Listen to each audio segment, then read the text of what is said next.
Assalamualaikum warahmatullahi wabarakatuh. Saya Nahya Dayatna dari kelas TI 4B dengan NIM A2.2000125. Di sini saya akan menjelaskan mengenai IoT atau Internet of Things untuk memenuhi ujian akhir semester dari mata kuliah jaringan komputer. Nah, yang pertama, apa sih itu Internet of Things?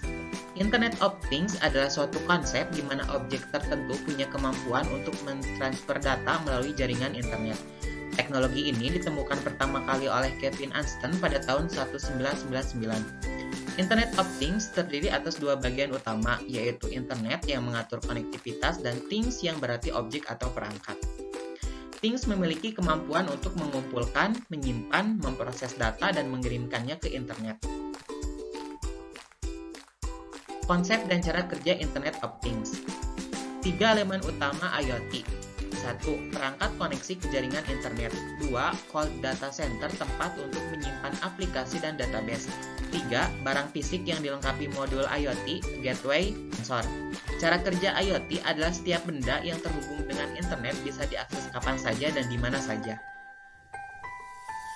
Berikut beberapa contoh konsep dan cara kerja dari Internet of Things.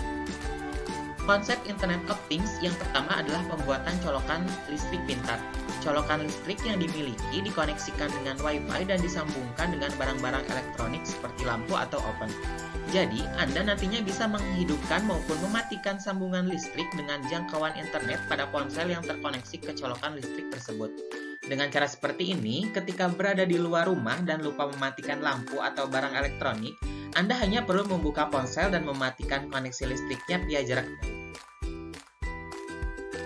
Kemudian Smart Garage Door. Seperti namanya, Project Smart Garage Door merupakan proyek IoT yang dapat memonitor status pintu garasi sekaligus membukanya dengan fitur scanner sidik jari. Apabila menerapkan proyek ini, Anda bisa memonitor garasi dimanapun berada melalui ponsel. Untuk akses pembukanya juga akan lebih aman karena harus melalui scan sidik jari yang ada di ponsel Anda. Cara ini akan menginformasikan Anda yang tidak tahu ketika ada akses paksa dari pihak-pihak yang berusaha masuk ke garasi. Penerapan IoT pada bidang lainnya. Smart Mall, mendeteksi kehadiran pengunjung suatu mall. Retail, memonitor pengiriman barang dan melihat tanggal kadaluarsa. Smart Agriculture, mendeteksi kelembaban tanah, udara, suhu untuk pertanian. Smart Environment, mendeteksi kebakaran hutan, polusi udara, deteksi dini gempa bumi atau tsunami. Home Automation ini memonitor penggunaan air, TV, pintu, jendela, dan penyiram tanaman. Security dan Emergencies, mendeteksi radiasi dan gas-gas yang bias meledak. Smart Traffic, menganalisa lalu lintas kendaraan bermotor di jalan.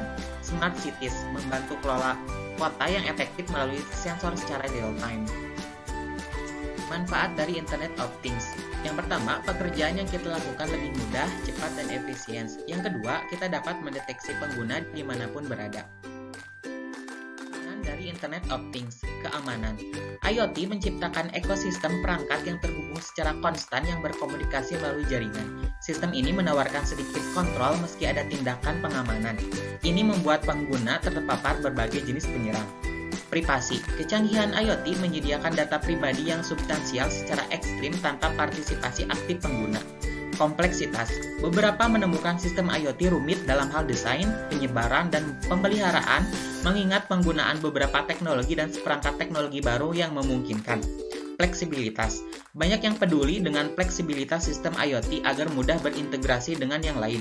Mereka khawatir menemukan diri mereka dengan beberapa sistem yang bertentangan atau terkunci. Nah, untuk kali ini saya mengambil konsep ide project untuk Internet of Things yaitu GIBAL, alat pencegahan dini terhadap kejahatan begal.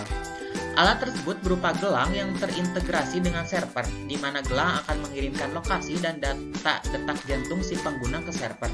Server akan menyimpan dan mengolah data tersebut yang mana data tersebut akan ditampilkan pada aplikasi user. Jika si pengguna merasa terancam, maka pengguna dapat menekan tombol bahaya yang ada pada gelang, sehingga gelang akan mengirimkan data bahaya tersebut ke server dan server akan mengirimkan notifikasi ke semua pengguna aplikasi dan juga SMS ke nomor keluarga atau nomor bantuan yang telah didaftarkan oleh pengguna. Sekian yang dapat saya sampaikan. Terima kasih atas perhatiannya. Mohon maaf bila banyak kekurangan. Wassalamualaikum warahmatullahi wabarakatuh.